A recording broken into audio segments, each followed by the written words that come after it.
On with us is the one and only Professor Jim Leggette, lecturer of economics at MSU. Good morning, sir. How are you? It's good to have you. Morning, gents, and morning, folks out there. Was it the old expression, Radio Land? Across radio, now it's radio, TV, and digital land. It's everything in between. So there you go. You're keeping up with the debt ceiling. To us. Yes, you're keeping up with the debt ceiling. Past 24 hours, a little movement. Any that's promising? You never know about these things because a lot of this you're kind of negotiating through press release. There's part of me that says that they're going to figure it out at the last minute because they want to go to Memorial Day. The other part of me says, you know what, this is a basic function of government, and nobody seems to go figure it out. And I kind of laugh when you talk about your next guest, what call the critter catcher. I think we need some critter catchers up in that part of the world. And I think the real issue, it says that we don't know how to conduct our affairs. That's the real issue. If this was a Fortune 500 company, we'd run off the whole executive team and start over. I guess you could really say that we weaponized this as far as politically, and it shouldn't be that way. Yeah, because it's a basic function. One, you should have a decent budget. And two, you've already committed to spending this money. You can't unilaterally say to Visa, we ain't paying. And I guess what makes this different is this is self-imposed, as opposed to, say, one of your major creditors said, no more money, Uncle Sam. But I do think there are some underlying issues, as you properly pointed out. We all like spending, and when you really look at what folks are asking about what needs to be cut back, it's like, COVID ended a year and a half ago. Let's end the emergency spending that went with it. But as I think it was Reagan used the line, the closest thing to immortality on this earth it's Milton Friedman, is a government program. But I'm sure Reagan used it too. I'm sure he did. Well, come on, you're an economic professor. Why? Because many of us haven't been through this to the point where we have no idea. We hear about this. Oh, you don't want to go off of this cliff. If you do here are the things that's going to happen. It doesn't transfer into something tangible for most Americans. How do you put that in a tangible form? Here's what's going to happen to you, to your family, to your paycheck. And it will be probably some of these things will be rather quickly, but then if it's not solved, it will exacerbate. What will those things be? What will happen? Interest rates, et cetera, et cetera? Interest rates is the way to think about it. Here's the way to kind of think about this. The United States government is the biggest borrower in the world. It also has the best credit rating on that. And there's always, if you will, for lack of a better word, the gold standard is the United States is always going to pay its bills. When you default, your creditors are going to go, you're not the best. I can't trust you jerks anymore. They probably have something more colorful because you've been around Wall Street guys. They have a very colorful vocabulary. But basically said, okay, this isn't a low-risk place. And, if you're going to be risky, it's going to cost you more. So that will ripple through to everything because they're going to determine, United States, you're just a glorified economic basket case. No. And then, in other words, Jim, it would be like anybody else stateside who files for bankruptcy and then 6 months later they want to go get a loan. It's not going to be at the same interest rate. Well, definitely, if they're even entertaining it, and I suspect, one of the things you learn when you study banking is, risk is part of it. But if you're going to be a risky borrower, it's going to cost you. Think about the example, somebody just went bankrupt. You can probably get a loan, but it's going to be pretty steep. That guy net down the corner, a loan shark. Would soldiers get paid? Would public services still be conducted? Well, I think what will happen, assuming it gets to that, is they'll figure it out because otherwise you got to shut everything down. I think what you do is you stop making interest payments for a while.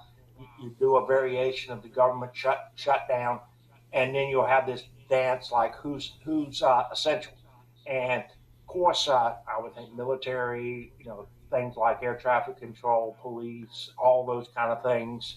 and then you're figured out. You really don't want to get to that because we don't really know what happens. And what happens when you have a crisis like this, it usually takes on a life of its own. And I'll kind of go back to the first point is we're kind of blundering into this, and we could end up someplace that nobody wants to. I think that war analogies are kind of sometimes good. If you study the events that led to World War I, you ended up with a war that nobody won, and you kind of blundered into it. And the fact that the Archduke got assassinated just kind of rolled all that. And that's what really happens. You're in the unknown. Nobody wants to be here, and something weird could happen. What could happen is China go, you know what? United States, we're financing 10 to 15% of your debt. You know what? We're going to put our money someplace else. Now, I don't know where that would be, but that would really rattle the world. Well, wait a minute, because you make a good point here. Because I was watching an interview yesterday, where you start talking about who's lending money to who, and we're going to one country's lending to another country. They're broke; they can't afford to pay it back, and the people who lend it can't afford to pay it back to the next person. So I think everybody's in about the same situation out there. And the other part is when we do this, if we do this, we are probably, if you use the analogy about the body of the country, the body of a person, we are weak. Our immune system is very weak right now. This is not a time to go climb Mount McKinley. I would agree. And just as I was thinking, you don't know the repercussions behind it. I can't come up with any scenario that's good. And I think I heard somebody on TV this morning. They were talking about it as much it's not a crisis of economics in the sense that we don't have the money and we're tapped out. It's more that we can't get our act together and pay our bills. Yeah.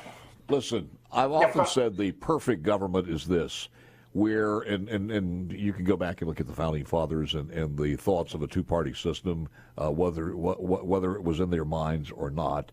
But if you can have both parties fighting to be who's going to be the most conservative, or the most fiscally responsible, and the most patriotic, then you got the perfect government. But we're far from that one right now. Did the SVB, the banking system, the bank that went under, did that play into this? I mean, could you see more bank failures? I guess is what I'm asking. Well, I think you're talking about the Silicon Valley Bank, and then what it points out to, when you make bad loans, bad things happen. And this is on a bigger scale, because everybody thinks the United States government is the gold standard. The world does business in dollars because we are, we're not on the gold standard, but everybody will do business in dollars. Yeah. Are you worried about that changing? Yeah. I mean, I think it could happen because, as the U.S. economy becomes weaker, talking to fundamentals, debt, and things like that, at some point another country would say, hey, that it wouldn't take a little bit. We borrowed $30 trillion, and if, say, China decide to, or England could do it, or, we're going to buy half of what we used to. That creates all kinds of trouble. It really does. There's a guy named Greg Becker. Greg Becker is one of the CEOs of that Silicon Bank. And I'm not sure if they've made changes or not as far as what they took off the top. But it's absolutely ridiculous. And if you haven't heard this, Mr. Becker will be grilled by the one and the only Senator Kennedy from Louisiana. And that's always worth hearing. Yeah, that's coming up along with Jim as we return in just a moment. Okay. Hear this one. This is Mr. Becker from the bank. And I think it's Jim just testimony that Washington needs, and the entire system needs a massive enema. To clean everything out. But here it goes. Your bank had 55% of its assets invested in government bonds, didn't it? Roughly, yes. The value of your assets went down dramatically, didn't they? Yes, it did. Okay. And you didn't have hedges, did you? The decision around hedges was made by our Asset Liability Committee. You're the CEO, and you had 55% of your assets in government bonds, and you don't know whether you were hedged or not? Senator, as previously mentioned, I don't have access to my SVB documents, so well, I know that, and I wasn't CEO. You weren't hedged. Now, if you'd bought those hedges, that would have cut into your profits, wouldn't it? Do hedges cost money? Yes, they do. And so if you bought hedges, you'd have less money, right? Senator, yes, they would cost money, but it depends upon how the... And if you'd made less money, that would have affected your bonus, wouldn't it? Uh-oh. Senator, our compensation was predominantly long-term in nature.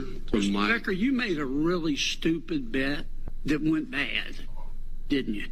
Senator... And the taxpayers of America had to pick up the tab for your stupidity, didn't they? Senator, there were a series of events, unprecedented events that occurred that led us to where we are today. No, this wasn't unprecedented. This was bone deep, down to the marrow, stupid. and he's absolutely right. Absolutely right. And I think the bigger your thoughts. issue there, other than his colorful Louisiana slang, is they meaning Silicon Valley, had a business was kind of working, but when conditions change, all of a sudden what looked like a good deal is you look stupid and you're hanging out there. And sailing wind shifted you in the wrong place. And I think the way to kind of wrap this together is many people made decisions on U.S. government being low risk place to put your money. And if this thing goes sour, you're going to see that all over again, throughout the world. So that's kind of the way to think about that. Yeah, and I'll tell you something. I very seldom have ever agreed with Elizabeth Warren, but Elizabeth Warren was on track too. She was. I promised to cooperate with the regulators as they do. Are you planning to return a single nickel to what you cost the fund? Senator, I know there's going to be a process review of compensation. I'll take that as a no. So you're planning to return how much? The answer is none. That's it? I am not planning to do so, no. Okay, so here's the thing. Right now, the law says that people like Mr. Becker and Mr. Shea can come to Washington, they can lobby for weaker bank regulations, they can load up their banks with risk, they can pay themselves tens of millions of dollars in bonuses and stock options, and when the banks blow up, Mr. Becker and Mr. Shea get to keep all the money. And that is just plain wrong. Sounds like a sweet deal to me, Jim. The only problem, my only real objection is not you and I that got that deal.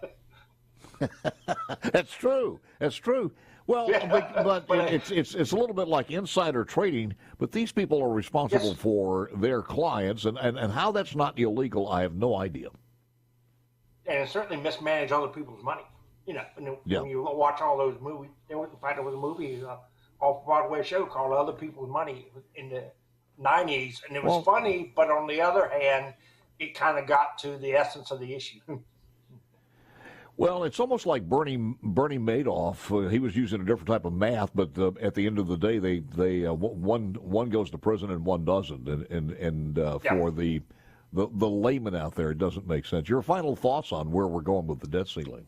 You think it's going to be done? Well, I think the part of me that's an optimist says it will be some 11th hour deal. If nothing else, it's since Memorial Day is coming up, these guys want to go home. And at some point, and hopefully I send them home. And then I guess I'm going to digress slightly. Given it's Memorial Day, let's reflect on what it's really about. And the reason why I'm saying that is I just got back from Western Europe, where I went to Normandy and Bastogne and places like that, and went through the cemeteries. And if you can't go through places like that and not understand what Memorial Day is about, is something wrong with you. Well said, sir. And the other thing, too, is to realize that the world as a whole is a lot better off when you're walking on that green grass where battles have been fought. Yes. And they're not being fought now, and you see that throughout, even in America, as far as the Civil War is concerned. So we're getting there. It's just going to take. That's exactly right. Yeah. Always a pleasure having you. Very much so. Happy Memorial Day to you and the family. Thanks, same to you, Paul, and we'll solve some other problem next time. You got it.